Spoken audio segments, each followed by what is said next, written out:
Hola queridos hermanos, reciban un afectuoso saludo y sean todos ustedes bienvenidos a mi escuela sabática. En esta semana estamos estudiando una lección que realmente nos toca a todos aquellos que nos gusta la enseñanza. Realmente esta lección es una lección poderosa, poderosa en su contenido, poderosa en sus conceptos y sobre todo poderosa en la enseñanza. El título de la lección de esta semana es Jesús, el gran maestro. Válgame usted a saber qué hermoso y grande título. No sé si alguna vez tú admiraste a algún maestro. No sé si alguna vez tuviste un maestro al cual tú dijiste, yo quisiera ser como él. En realidad, Jesús, el gran maestro, es el maestro de maestros por excelencia. Realmente los eruditos, los conocedores, los estudiosos de aquel entonces se admiraban de él por su enseñanza. Y en esta semana vamos a descubrir, a entender y a saber de primera mano por qué Jesús se le llamó Jesús, el gran maestro. Esta semana vamos a estudiar y a descubrir muchas facetas las cuales mostró Jesús con su conducta como maestro, como señor, como guía, como líder. Y esta enseñanza la vamos a tener en esta lección. Como por ejemplo, vamos a estudiar cuál era la autoridad que Jesús tenía, de dónde provenía, qué es lo que a él le daba esa autoridad. En el proceso y el estudio de esta semana vamos a descubrir qué enseñó Cristo en el gran sermón allá en el monte de la montaña. ¿Cuál fue la enseñanza? ¿Cuál fue la esencia de su mensaje? Esto vamos a estar descubriendo esta semana. Y al estudiar mi escuela sabática, vamos a aprender cuál es el primer mandamiento de la familia de Dios. ¿Cuál es ese mandamiento? ¿Cómo se caracteriza la familia de Dios con este mandamiento? De tal manera que vamos a aprender de primera mano de nuestro gran maestro estas grandes lecciones. Seguidamente vamos a conocer cómo entender la definición de amor en la parábola del buen samaritano, parte número 1. Seguidamente continuaremos con la que es la parte número 2, la cual tiene el mismo título, cómo entender la definición del amor en la parábola del buen samaritano. De tal manera que esta lección nos muestra que tiene una gran enseñanza. Abróchate el cinturón porque arrancamos con esta lección. Estudiemos mi escuela sabática y recibamos la bendición prometida por nuestro Padre Celestial. El versículo clave de la lección de esta semana se encuentra en el libro de San Lucas, en el capítulo 4, el versículo número 32. La Biblia dice así. Pero antes de comenzar con esta lección, te pido que por favor, allí donde estás, cierres tus ojos, inclines tu cabeza y oremos a nuestro Padre Celestial. Padre nuestro que estás en los cielos, santificamos, bendecimos y adoramos tu santo y precioso nombre. En el nombre poderoso y santo de Jesús, nuestro Señor y Dios, nos acercamos a ti en oración para agradecerte la bendición que nos ofreces con tu palabra. Te pedimos que tu Santo Espíritu, el Espíritu que de revelación, el Espíritu que lleva toda verdad, venga a enseñarnos las cosas que tú quieres mostrarnos, Señor, en la lección de esta semana.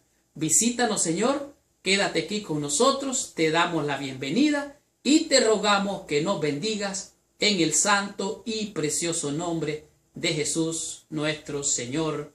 Amén y amén. Pues bien, el versículo de esta semana se encuentra en Lucas capítulo 4, versículo 32. Y dice así. Y se admiraban de su doctrina porque su palabra era con autoridad. En este pasaje es cuando Jesucristo llegó a Nazaret.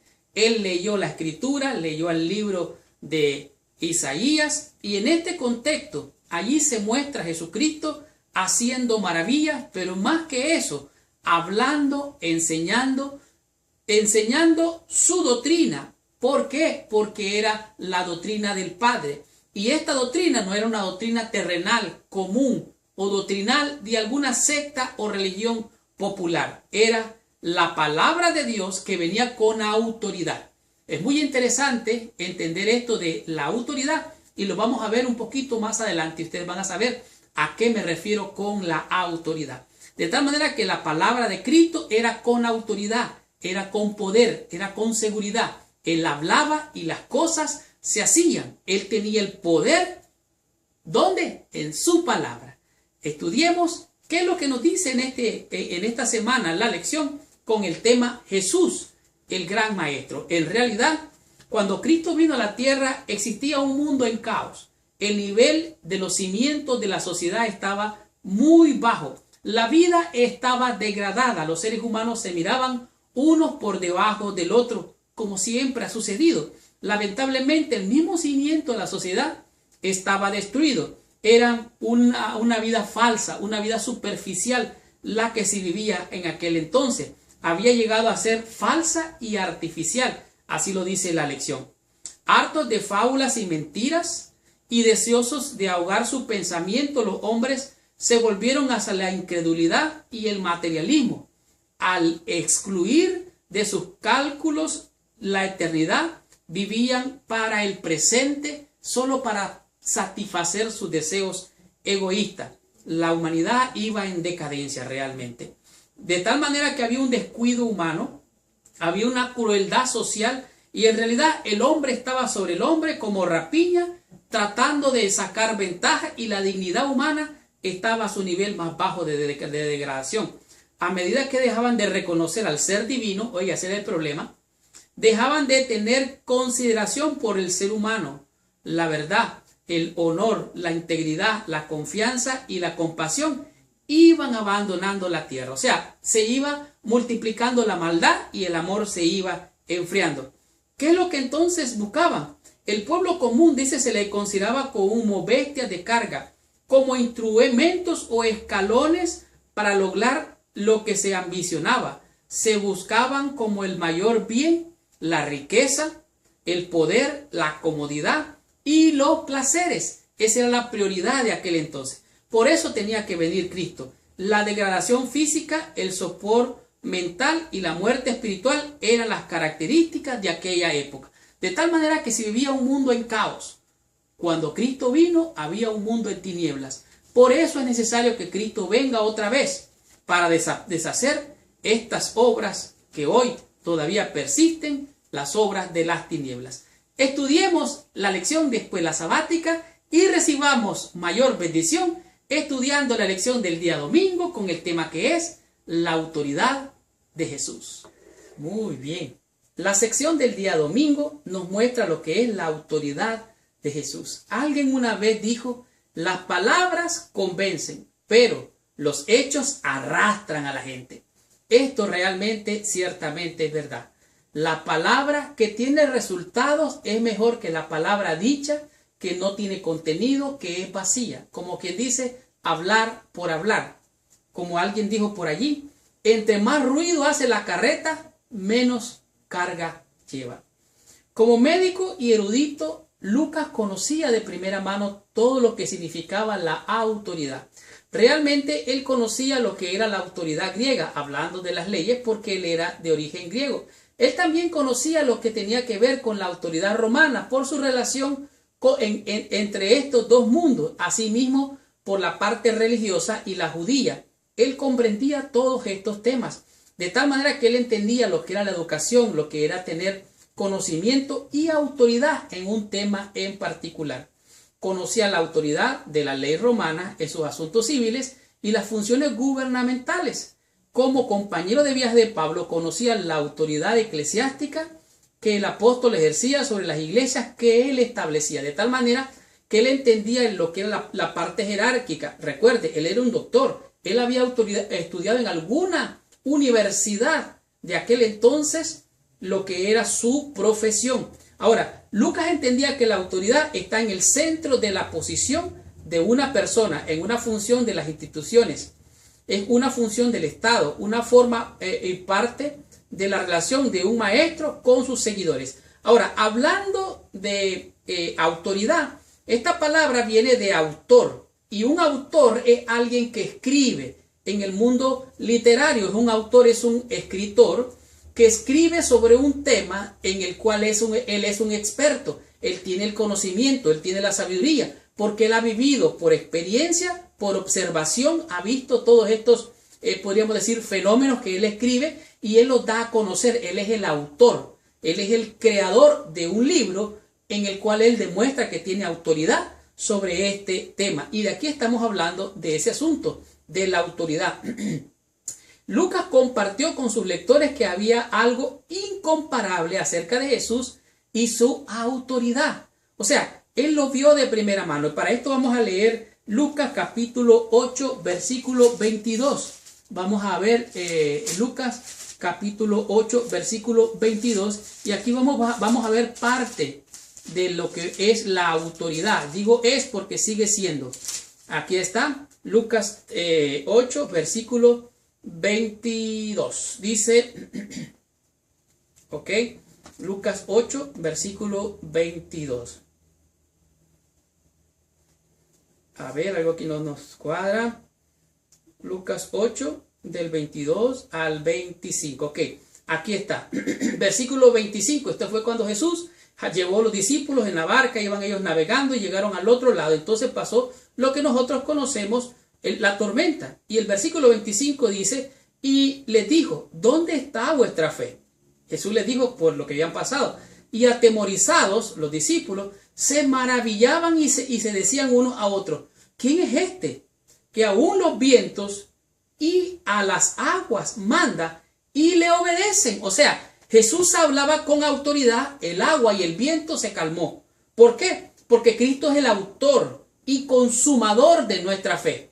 Él es el que creó todas estas cosas, por lo tanto Él tiene control, tiene autoridad sobre todas estas cosas. En el libro de Lucas, en el capítulo 4, encontramos otro asunto, versículo 32, que fue el versículo que leímos. Ahora, dice aquí, y se admiraban de su doctrina porque su palabra era con autoridad. O sea, Él era el autor, está reclamando nuevamente que Él era el autor y consumador de todas estas cosas. Ahora, esta gente se admiraban de su enseñanza, se admiraban de su doctrina porque lo que Él decía, hacía. No solo decía, como hacían los fariseos. Los fariseos solo decían, pero no hacían. Los fariseos decían, beban agua, coman fruta, hagan todas estas cosas, que estas son las leyes, pero ellos no lo hacían. Jesús hablaba y también hacía. Él es el autor y consumador de nuestra fe.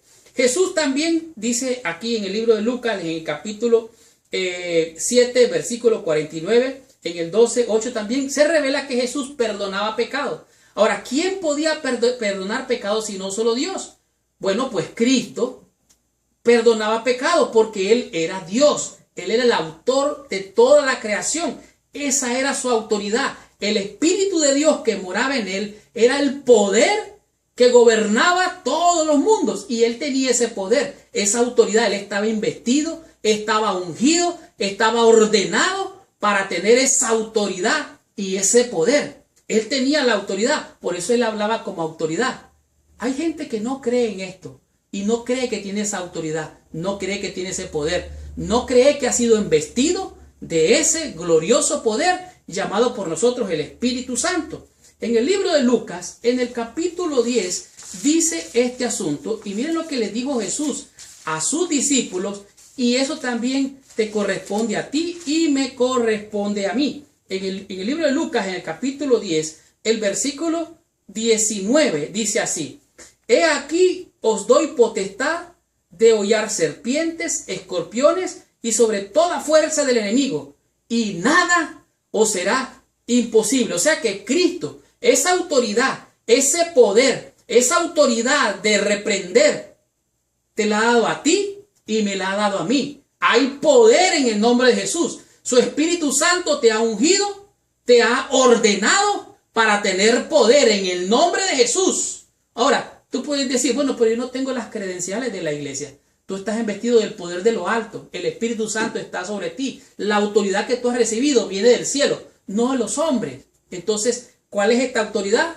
La autoridad de nuestro Dios, nuestro Señor, nuestro Salvador, nuestro Dios y Creador, Su nombre es Jesucristo, para que delante de Él se doble toda rodilla y toda boca confiese de que Jesús es el Señor que tiene la autoridad.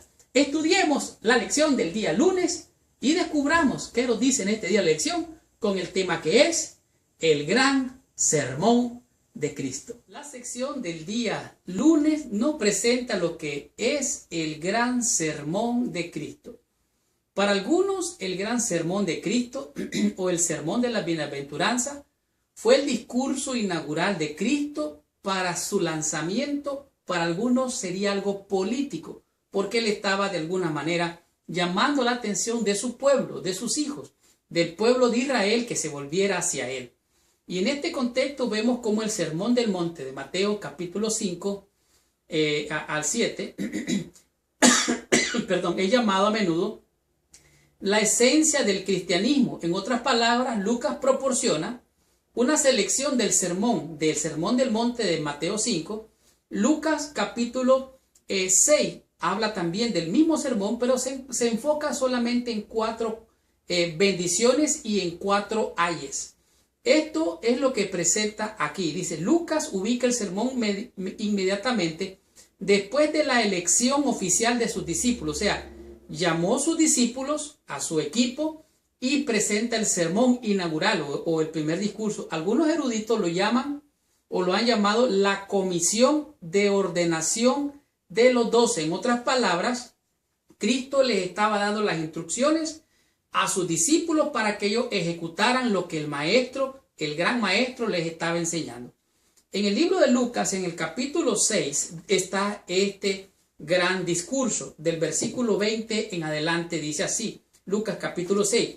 Y alzando los ojos hacia los discípulos, decía, bienaventurados los pobres. Ahora, aquí empiezan las bienaventuranzas. Primero él dice, bienaventurados los pobres. Después dice, bienaventurados los que tienen hambre. Oiga bien, bienaventurados los que lloran y bienaventurados los hambrientos. Es interesante notar que además de los pobres, los que lloran, los hambrientos, también Jesucristo dice, bienaventurados los perseguidos. ¿Por qué? Dice, porque cuando persiguieron a estos perseguidos, resulta que fue por causa del Hijo del Hombre. Ahora, bienaventurados los pobres. ¿Qué está diciendo aquí la Biblia? ¿Está diciendo que son buenos ser pobres? No está diciendo eso. ¿Quiere decir que es malo ser rico? Tampoco está diciendo eso.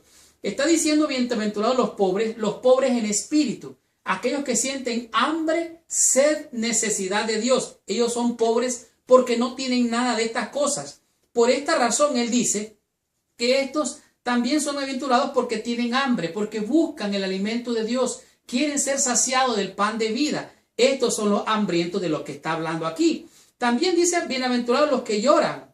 ¿Por qué? Porque reiréis. O sea, esos que están sufriendo, pobres, que están hambrientos y que lloran, van a ser saciados, van a recibir la bendición que están buscando. Esto es lo que está diciendo. Pero también bienaventurados aquellos que han sido perseguidos por causa del evangelio, por causa de Cristo. ¿Por qué? Porque al ser perseguidos y algunas veces muertos, ellos encuentran la vida, y no la vida de esta vida, sino la vida eterna.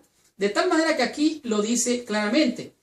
La parte más interesante es la del versículo 23, que a un pobre, llorando, hambriento y perseguido, Jesús dice, gozaos en aquel día y alegraos, porque aquí vuestro galardón es grande en los cielos, porque así hacían sus padres con los profetas. ¿Qué es lo que está diciendo aquí? En realidad es una contradicción aparente. Ahora, los pobres están pobres, pero buscan saciarse. Los que lloran buscan consuelo. Los perseguidos no pueden buscar más que buscar a Dios para ser protegidos por Él. Pero aquí dice bienaventurados, gozaos. Bienaventurado quiere decir feliz. Bienaventurado quiere decir dichoso. Bienaventurado quiere decir gozoso. Bienaventurado quiere decir bienaventurado feliz 3 veces. O sea, bienaventurados aquellos que son perseguidos, aquellos que lloran, aquellos que tienen hambre, aquellos que son pobres, aquellos perseguidos. Bienaventurados cuando por mi causa os vituperen y os digan toda grande cosa de males.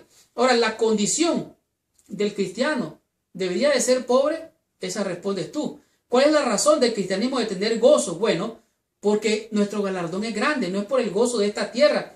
Y lo haya sobre los que están ricos, lo haya sobre los que están saciados, y lo haya sobre aquellos que ríen. porque en aquel tiempo estaba una rapiña, la gente se abusaba unos a otros, igual que ahora. Entonces dice, sobre estos que se creen que están ricos, no saben que son pobres, desventurados, desnudos y ciegos. Ellos están gozosos, mas no sabes que van a llorar. Ellos están saciados, pero después van a tener hambre. Esta gente le pasó realmente así en el año 70, después de Cristo, cuando fue saqueada esa ciudad, fue quemada, sufrieron y murieron. Lean el conflicto de los siglos, ¿qué pasó con esta gente?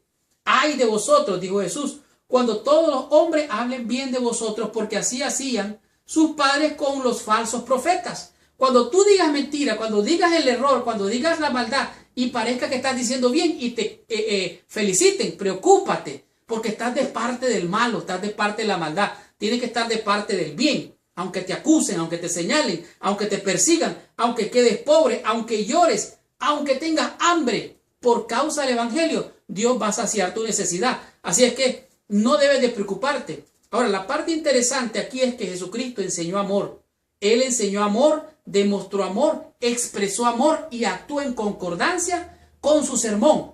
De tal manera que este es el gran maestro. Él enseñó amor, demostró amor, expresó y en la cruz demostró el amor. Ahora, aquí llegamos a un punto interesante, lo que es la regla de oro. Esto está aquí, dice, ninguna orden de Jesús es más debatida y considerada más difícil que cumplir la regla de oro. Ahora, ¿qué hizo Cristo con la regla de oro? Dice él aquí, amad a vuestros enemigos. Cristo amó, te amó a ti y me amó a mí, siendo enemigos nosotros de Dios. Él nos amó hasta la muerte. Él demostró amor, enseñó amor y actuó. Y dice, porque como vosotros queréis que los otros hagan con vosotros, así hacéis vosotros con ellos. De tal manera que la regla de oro demanda una ética de bondad. Vuelve la otra mejilla. Gandhi enseñó esta filosofía de la regla de oro, resistir el mal mediante el bien, y logró la independencia de su nación. Igualmente Martín Lutero empezó la ética de la regla de oro para quebrantar el mal de la segregación en los Estados Unidos, donde reina el amor y la bendición ocupa el trono. O sea, donde hay amor, la bendición de Dios ahí está. ¿Quieres tú la bendición de Dios? Bueno, tienes tú y yo que seguir el gran maestro del amor, Cristo Jesús. En su gran sermón del monte nos dijo, bienaventurados los pobres, bienaventurados los que lloran, bienaventurados los que tienen hambre, bienaventurados los perseguidos, bienaventurados, felices, dichosos. ¿Por qué? Porque ellos serán saciados, reirán, serán alimentados y no dejarán de llorar y tendrán el gozo. Hay de aquellos que haciendo el mal son elogiados, levantados por los hombres. Ay de vosotros si os pasa estas cosas. De tal manera dice, versículo 30 de Lucas capítulo 6, cualquiera que te pide, dale al que tome, que no es tuyo, no le pidas que te lo devuelva. ¿Y cómo queréis que hagan los hombres con vosotros? Así también hacéis vosotros con ellos. Versículo 35, amad pues a vuestros enemigos, haced el bien y prestad, no esperando de ello nada. Y será vuestro galardón grande y seréis hijos del Altísimo, porque Él es benigno para con todos los ingratos y malos. Sed pues misericordiosos, dice, como también vuestro Padre es misericordioso. De tal manera que tenemos que aprender del gran maestro, el gran sermón dicho desde la montaña. Continuemos con esta lección, recibamos más bendición, descubramos qué nos dice la lección en el día martes, con el tema que es una nueva familia. Muy bien. En la sección del día martes nos presenta una lección poderosa con relación a lo que es la familia nueva. Una nueva familia no significa que usted abandona la que tiene y se va donde una nueva familia. Una familia nueva significa que es renovada por el poder de lo alto. La sangre de Cristo limpia esa familia y hace de esa familia una nueva familia. ¿Qué es lo que estoy diciendo? Bueno, grandes maestros antes y después de Jesús enseñaron muchas cosas acerca de la unidad. Pero lo que ellos enseñaron acerca del amor, acerca de estar dentro de esa unidad, de ese grupo, algunos pudiéramos decir, lo hicieron de manera sectorizada. Un grupo único, una familia única. algunos lo hicieron con castas exclusivas. Casta significa de cierto nivel, con una exclusividad para cierto grupo de gente. Sin embargo, Cristo vino a derribar los muros de la indiferencia, los muros de la raza, los muros del color, los muros de la religión, de cualquier tipo de muro, hasta del género, el muro entre el género del hombre o la mujer. Él vino a derribarlo, él rompió con todas las tradiciones. Jesús derribó las barreras que dividían a los humanos e introdujo una nueva familia que no hace distinción entre las cosas usuales que dividen a la gente, bajo la bandera del amor ágape, a un amor que no es merecido, no exclusivo, es universal y sacrificado. Cristo creó una nueva familia. Esta familia refleja el concepto original universal e entronado en la creación de Génesis. Recuerde, cuando Dios hizo al hombre, hizo a la mujer y dijo que ellos eran, por así decirlo, varón y hembra, los creó al mismo nivel. Es cierto, el pecado degradó. Sin embargo, Cristo vino a rescatar esa degradación del género humano. Estoy hablando de hombres y mujeres, por cuanto todos pecamos. Así es que en la nueva familia todos somos iguales, no hay diferencia. Más adelante lo vamos a ver. De tal manera que los lazos, los deberes y los privilegios nos obligan a estar en este estándar de iguales, sin minimizar a ninguno de los lazos y las obligaciones que vinculan dentro de la familia a padres, hijos, hermanos y hermanas. Jesús miró más allá de la carne y la sangre y puso a ambos en el altar de Dios como miembros de la familia en los cielos y en la tierra, de tal manera que la familia del discipulado cristiano debería de ser menos estrecha y vinculada entre los lazos de tener padres en común. O sea, tú y yo tenemos en común a nuestro Padre Celestial, somos de la misma familia. Por eso Cristo dijo, mi padre y mi madre son aquellos los que hacen la voluntad de mi Padre. La prueba verdadera de ser familia no son relaciones de sangre, sino de hacer la voluntad de Dios. Y a todos los que le recibieron, a los que creen en su nombre, les dio potestad de ser llamados hijos de Dios. San Juan capítulo 1. De tal manera que Cristo rompió los muros. Así Jesús se acercó a Leví Mateo. Leví lo invitó a comer con él.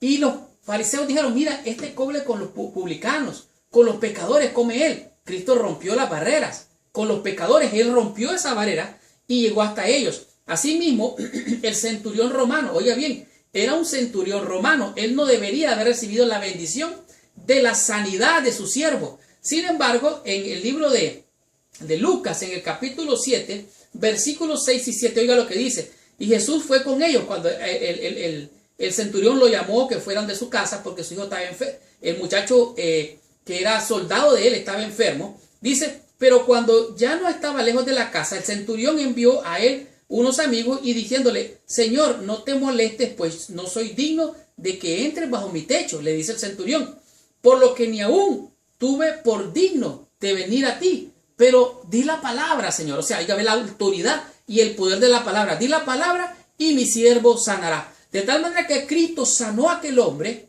con solo decir la palabra y esta sanidad rompió la barrera. De igual manera, vemos algo más, que cuando Cristo dice la parábola de las bodas, en el libro de Lucas, allí mismo sigue diciendo, en el capítulo 14, del versículo 11 al 19, nos muestra claramente que aquellos a los que habían sido invitados a las bodas no eran dignos. Empezaron a excusarse y a excusarse. Si tú quieres tener resultados de éxito, de lograr triunfos grandes, no pongas excusa.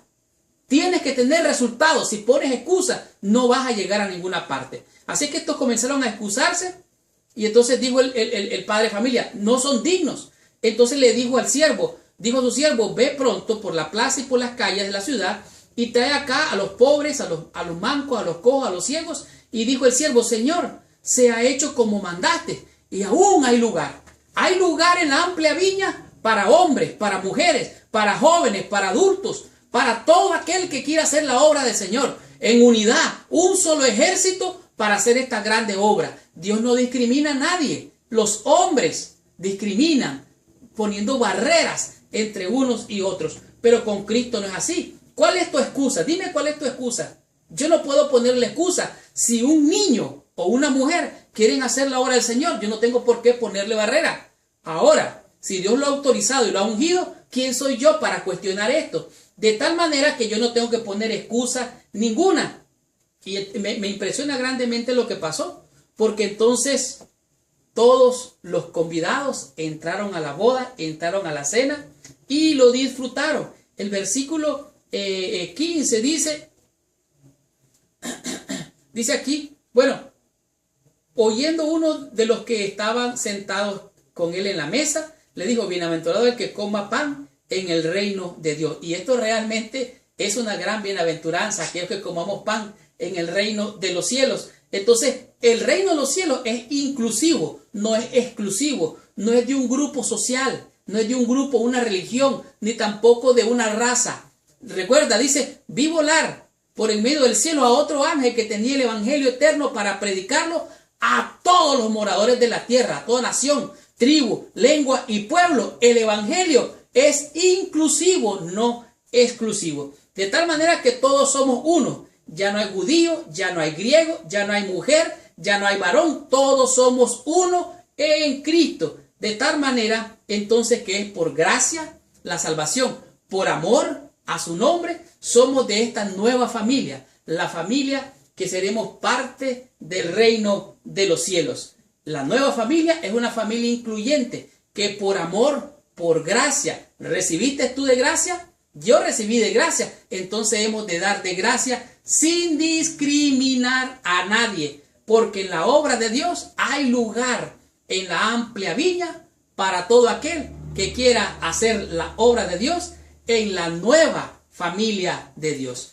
Continuemos con esta lección, recibamos más bendición y descubramos qué nos dice la lección en el día miércoles con el tema que es definición de amor, parábola del buen samaritano, parte 1. En el día miércoles nos presenta lo que es la definición de amor en la parábola del buen samaritano. Recuerden que esta parábola es realmente algo que sucedió, aunque es una parábola, fue algo que sucedió allí mismo, en ese lugar donde Cristo estaba, por así decirlo, dando esta gran enseñanza. El gran maestro, con su habilidad, con el arte de enseñar, mostró con esta parábola lo que estaba sucediendo. Ustedes recuerdan esta parábola. Dentro de los 4 evangelios, solo Lucas registra la parábola del hijo pródigo y la parábola del buen samaritano. En realidad, la primera ilustra la dimensión vertical, oiga bien, la dimensión vertical del amor, el extraordinario amor del Padre hacia los pecadores. O sea, viene de arriba hacia abajo, es vertical.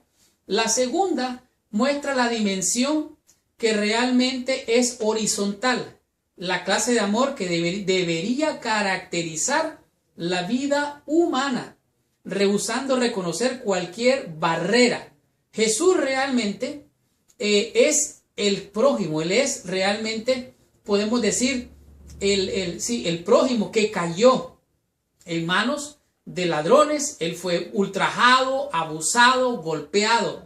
Sin embargo, todos los seres humanos son hijos de Dios y merecen ser amados y tratados con igualdad, sin discriminación, lo que leímos o lo que estudiamos el día anterior. En realidad, la fe y la vida cristiana es bien claro. Ahora, quiero leer brevemente el libro de Lucas en el capítulo 10, lo que sucedió en este panorama. Versículo 25 dice, y he aquí un intérprete de la ley se levantó y dijo, para probarle, oiga bien, maestro, ¿haciendo qué? Oiga bien, él estaba de alguna manera demostrando que él confiaba en sus buenas obras. ¿Haciendo qué cosa heredaré la vida eterna? Él le dijo, ¿qué está escrito en la ley? ¿Cómo lees? En aquel entonces se tenía la costumbre de usar en la muñeca algo así como una cinta donde estaba amarrada la ley o el Torá, algunas porciones de la escritura, hablando de los primeros 5 libros del Pentateuco. Así es que este hombre tenía aquí la Torá, la ley. No la tenía en su corazón como el mandamiento decía, con toda tu mente, con toda tu alma y con toda tu fuerza, con todo tu corazón. Ahora, él estaba preguntando qué es lo que él tenía que hacer. Esta es una pregunta que todo el mundo quisiera escuchar la respuesta, porque todos de alguna manera queremos justificarnos a nosotros mismos haciendo cosas. Creemos que haciendo cosas nos ganamos la vida eterna. En realidad, Romanos capítulo 3 dice que la paga. Si tú quieres hacer algo para ganar la vida eterna, Romanos dice que dice que la paga del pecado es muerte. Por tus pecados tú mereces la muerte, yo merezco la muerte. Mas la dádiva de Dios es vida eterna en Cristo Jesús. De tal manera que es la gracia del Señor Jesucristo, es su amor, su misericordia la que me salva, y es por fe, solamente por fe, sin obras. Ahora, ¿invalida entonces la fe la obra? No, no, no. Tiene que haber frutos. El fruto de la fe y la obra van juntos. Así lo dice Santiago. Entrar al reino de Dios son las aspiraciones más nobles que podemos tener. Pero el intérprete de la ley, oiga bien, no era cualquier persona, como tanto otro había crecido con el concepto falso de que la vida eterna es algo que podemos ganar con buenas obras. Imagine usted, él tenía la ley ceremonial, él pensaba que sacrificando animalitos, haciendo cosas en el templo, así se justificaba el hombre. Y realmente sin derramamiento de sangre, él fue aprendido así. No había remisión de pecado, mas él no entendía que estaba frente al Cordero de Dios que quita el pecado del mundo. De tal manera que la Torá, él la tenía aquí en la mano, no la tenía en su corazón. Y en realidad era el grave error de este hombre. Jesús le dijo, ¿cómo lees? ¿Cómo está escrito? Entonces, mire qué interesante. Y aquel respondiendo dijo, amarás al Señor tu Dios con todo tu corazón, con toda tu alma y con toda tu fuerza. Y con tu mente y a tu prójimo como a ti mismo. Entonces Jesús le comienza a contar la parábola del buen samaritano. Le dice, ¿sabes qué? Bien has dicho. Entonces, ¿quién es mi prójimo? Dijo él. Entonces ahí le cuenta la parábola. Dice que un pobre hombre cayó en manos de ladrones y salteadores. Y resulta que al caer en manos de ladrones y salteadores quedó allí tirado, herido. Entonces pasó, dice, un sacerdote. Oiga bien, un sacerdote, alguien que estaba en el templo. Y al pasar, dice, por aquel camino, viendo, pasó de largo. O sea, vio a su prójimo allí tirado y huyó en vez de hacer el servicio al cual él había sido llamado. Asimismo, dice, un levita de aquellos que servían en el templo, de que hacían la obra en el templo, llegando cerca de aquel lugar y viéndole, pasó de largo. O sea, estos hombres que estaban al servicio de Dios, vieron a su prójimo y lo dejaron allí tirado, no lo ayudaron. Pero un samaritano era alguien que no era del pueblo de estos, era un samaritano, era del pueblo, pero era como quien dice de los que estaban paganos, adorando allá en las alturas, en otro monte, no en el monte que estos adoraban. Él miró al hombre herido, fue donde él lo agarró, le echó aceite, lo curó, se lo llevó y lo llevó al mesón. Y allí en el mesón le dijo al hombre, mira, aquí está este hombre, está herido, te voy a pagar todo lo que él gaste, lo que te haga así. ¿Sabes? Aquí te lo dejo, cuida de él, me voy y cuando regrese te voy a dar el premio. Esto representa realmente lo que Cristo quiere que tú y yo hagamos con nuestro prójimo herido. Tenemos que curar sus heridas, tenemos que sanar sus heridas, hemos de protegerlos. La iglesia para eso está, para recibir a todos los heridos, sanar sus heridas, vendarlos, curarlos y que cuando venga nuestro Padre Celestial nos dé el premio. Pero esas obras no nos salvan. Eso es nuestro deber. Es tu deber, es mi deber, es nuestra obligación hacer buenas obras, pero no para salvación. Dice, Jesús lo dirigió, hablando de este intérprete de la ley, lo dirigió a una gran verdad. La vida eterna no es un asunto de guardar reglas, sino que demanda amar a Dios en forma absoluta y sin reservas, como también amar de igual modo a toda la creación de Dios. Así es que la definición de amor tenemos que replantearnos. Amar a tu prójimo, amar a mi prójimo, es amarlo sin discriminarlo, sin rechazarlo, sin poner barreras. Hay que romper con esas barreras. ¿Y sabe qué? Dice la Biblia que el amor cubre multitud de pecados. El que más ama, más cerca está de Dios. El que menos ama, más lejos está de Dios. Dios no quiere que tú hagas obra para salvarte. Él ya la hizo por ti.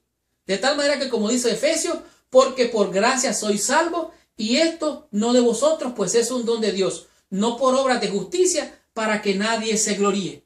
De tal manera que la definición del amor es realmente amar al prójimo. Ese es el cumplimiento de la ley y los profetas. Amar al prójimo, aquel que está herido, sin condiciones, sin barreras. Solo por amor, tú y yo llegaremos a ser salvos por la gracia de nuestro Señor y Salvador Jesucristo. Descubramos qué nos enseña la lección del día jueves con el tema que es definición de amor, parábola del buen samaritano, parte 2. Muy bien. La sección en el día jueves es la continuación de la definición de amor en la parábola del buen samaritano, segunda parte. En esta parábola podemos ver que el intérprete de la ley, queriendo justificarse a sí mismo, dijo: ¿y quién es mi prójimo? Esta fue la pregunta que él le hizo a Jesús. Jesús respondió con esta pregunta con una parábola. Volvemos a que la parábola, aunque es una parábola, esto es algo que había sucedido allí en ese territorio.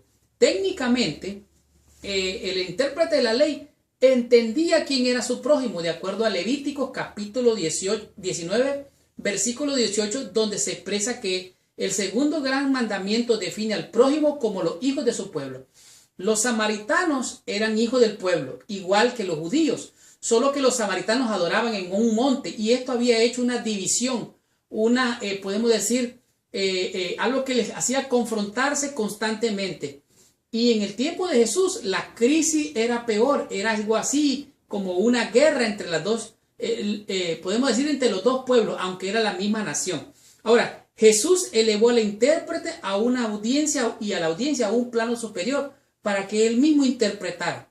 Ahora, esta parábola tenía el propósito de enseñar, que Jesús es el gran maestro, enseñar al intérprete de la ley a entender lo que la Biblia decía. En Lucas capítulo 10, versículo 36 dice: ¿quién pues de estos tres te parece que fue el prójimo del que cayó en manos de los ladrones? Jesús ya había contado la parábola. El sacerdote pasó de largo, el levita pasó de largo, el hombre quedó allí herido, el samaritano vino, agarró a aquel hombre, vendó sus heridas, lo curó, lo llevó al mesón, pagó por él, le dijo al mesonero: mira, cuando regrese te pago más si es necesario. Ahora, le dice Cristo: entonces, ¿quién te parece usted que a ti que hizo, que fue el prójimo de aquel que cayó en manos de ladrones? Él le dijo: el que usó de misericordia con él. Entonces Jesús le dijo: ve y haz tú lo mismo. En otras palabras, Jesús lo confrontó. Ahora, nota que Jesús dijo: un hombre puede ser cualquiera, puede ser el prójimo, un hombre puede ser cualquiera, judío o samaritano. Sin embargo, el sacerdote y el levita pasaron de largo. Algo interesante, que la misma Biblia decía en Isaías que la verdadera religión es visitar a la viuda. O sea, aquellos que están heridos, que están en problemas y necesidad, hay que ayudarles. Este intérprete de la ley sabía bien esto. El sacerdote y el levita también lo sabía, pero pasaron de largo. De tal manera que había un odio, podemos decir, y discriminación entre los judíos y los samaritanos. Y esto me acuerda la experiencia de Jesús con la samaritana. Él la pudo haber discriminado, pero no la discriminó. Él le ayudó a aquella. ¿Y qué pasó con la samaritana? Fue una gran predicadora que no la he visto nuevamente en estos tiempos. Yo he visto predicadores y algunos que son predicadores, pero predicadoras como la samaritana no las he visto. A lo mejor algún día pronto las veré. Y el odio, dice, y la animosidad marcaban la relación entre judío y samaritano. En el tiempo de Jesús, la enemistad entre ambos solo había empeorado.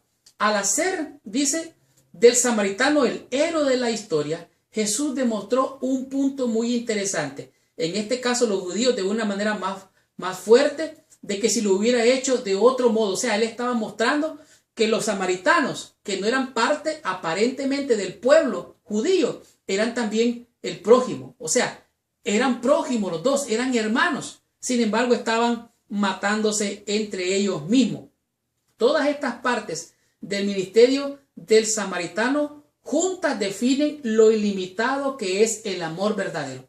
Cuando tú amas a tu prójimo, cuando yo amo a mi prójimo, no pongo barreras, no pongo, por así decirlo, paredes que dividan. Dios nos ha llamado a ser un puente entre el cielo y la tierra y también un puente entre nosotros y nuestro prójimo. De tal manera que si eres sacerdote, que Dios te bendiga. Si eres levita, que Dios te bendiga. Y si eres samaritano, que Dios te bendiga también. Yo no puedo decir a que ellos comen o no comen. Yo no puedo decir a que ellos creen o no creen. Mi deber es ganarlos para la hora del Señor y para que ellos sean salvos. Igual para ti, igual para mí, igual para todos los que están allá afuera. Y que muchas veces para ti o para mí parecieran ser samaritanos despreciables. Quiero decirte que por ellos también murió nuestro Señor y Salvador Jesucristo. Estudiemos la conclusión, recibamos total bendición estudiando la meditación de la lección de esta semana. ¡Wow! ¡Qué tremenda y poderosa lección hemos tenido durante toda esta semana! La lección Jesús, el gran maestro, nos ha enseñado de primera mano lo que significa realmente aprender del maestro. Como dijimos, las palabras realmente sirven, pero las acciones acompañadas por hechos arrastran a las personas. Y nuestro Señor y Maestro realmente demostró con su palabra y con sus hechos cuál es el propósito de Él al venir a este mundo para buscarte, para encontrarme y para salvarnos de este mundo malo. Realmente pueden haber muchas personas que pueden decir que Dios les habló, que Dios les dijo que hicieran ciertas cosas, pero eso son solo palabras. Cuando alguien tiene la unción, los hechos demuestran que Dios está con él. Y esto es lo que Cristo ha demostrado al enseñarnos estas lecciones. Veímos realmente que los 4 ayes, Cristo nos advirtió que cuando vengan a adularnos, a tratar de ponerlos en cierta posición, estamos en peligro. Tú y yo tenemos que predicar la verdad y sobre la verdad, no con el afán de herir a nadie, sino de presentar que realmente cuál es la voluntad de Dios. Cristo demostró que tenía la autoridad, el poder, tenía la unción y la fuerza que venía del cielo, que le acompañaba para que con poder, con autoridad, al hablar las cosas sucedían. El gran maestro enseñó amor y demostró amor. Él amó y demostró con hechos que te ama y me ama. Tanto así que Él decidió morir en la cruz para alcanzarte a ti, para alcanzar a mí. Y no es por obras, para que nadie se gloríe. Es un don de Dios. Cristo quiere salvarte, Cristo quiere salvarme por la fe que tú y yo tengamos en Él, en su sangre derramada. Ya no tenemos que hacer nada que nosotros podamos hacer para salvarnos. Cristo ya nos salvó. En su vida y sus lecciones Cristo dio un ejemplo perfecto del ministerio abnegado que tiene su origen en Dios. Realmente Él hace que el sol salga sobre buenos y malos, que caiga la lluvia sobre buenos y malos. Jesús fue dado para que estuviese a la cabeza de la humanidad a fin de que, por su ejemplo, pudiera enseñar lo que significa servir. Toda su vida fue regida por la ley del servicio, por amor. Sirvió y ministró a todos, vivió la ley de Dios y por su ejemplo nos mostró cómo debemos obedecerla nosotros también. Realmente, la parábola que esta semana estudiamos, la del buen samaritano, nos demostró que el levita podría ser tú, el sacerdote podría ser yo. Quizás hemos descuidado, en vez de amar al prójimo, de servirlo, hemos pasado de largo, y de esta manera hemos deshonrado el nombre del Señor. Tenemos que replantearnos cuál es nuestra posición. Esta semana aprendimos 5 conceptos, 5 lecciones que a mi juicio han sido de gran bendición, como por ejemplo, estudiamos la autoridad de Jesús. Jesús tenía una autoridad porque tenía la unción de Dios. Todo aquel que tiene la unción de Dios, no solo con sus palabras, sino con sus hechos y con sus acciones, va a demostrar que Dios la acompaña.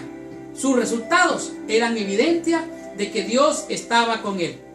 Realmente, Lucas entendió las leyes romanas, las griegas, las judías, Él entendió lo que era un autor del que hacía la ley, como también que aquel que tiene un experto, como dijimos, un autor es aquel que escribe porque tiene el conocimiento, la experiencia, el poder y la autoridad para hacerlo.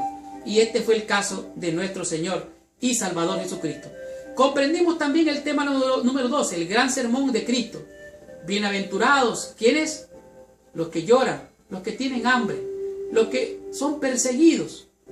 Bienaventurados todos aquellos que pasan esta situación, porque serán saciados, van a ser consolados, y aunque sean perseguidos, Dios los va a salvar en todo tiempo, van a ser salvos. Los pobres que ahora claman a Dios, piden a Dios su bendición, van a ser saciados. En contraste a aquellos que se sienten que son ricos, que están llenos, que están satisfechos. Mucho cuidado con eso. Son los ayes de los cuales habló San Lucas en esta semana. Y él nos demostró que aquellos que son perseguidos serán protegidos por Dios, serán salvados y no perderán la vida eterna. Jesucristo enseñó y de esta manera demostró su amor cuando nosotros, sus seguidores, aceptemos estas verdades y recibamos la enseñanza de nuestro gran maestro. También descubrimos el tema número 3, la familia o nuestra nueva familia. Dios no discrimina raza, color ni religión. Para Dios todos somos hijos, y aunque algunos son rebeldes, no quieren ni obedecer la voz de Dios y su palabra, Dios dice que Él vino por Cristo a derribar los muros, a derribar las barreras, y de esta manera ya no hay ni judío, ni griego, ni esclavo, ni libre, ni hombre, ni mujer. Todos somos uno en Cristo. Esta es la familia de Dios. Y cuando nos unamos en un amor que nos ayude a tener la unidad y cumplir con la misión, estaremos cumpliendo la voluntad de nuestro Padre Celestial. También comprendimos la definición del amor, parte 1 y parte 2.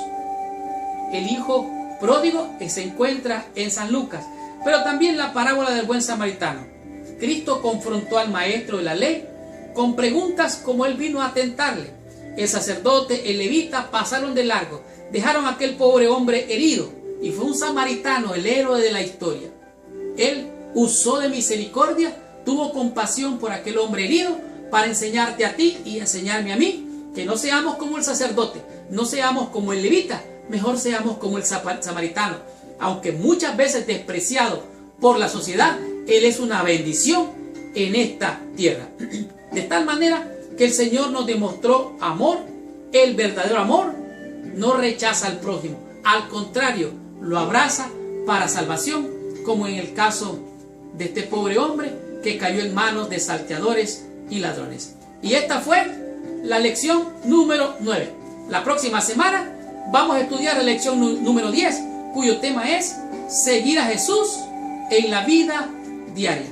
Gracias por visitar el canal de mi escuela sabática. Les habló su hermano y su amigo Marlon García. Y los espero la próxima semana con esta tremenda bendición.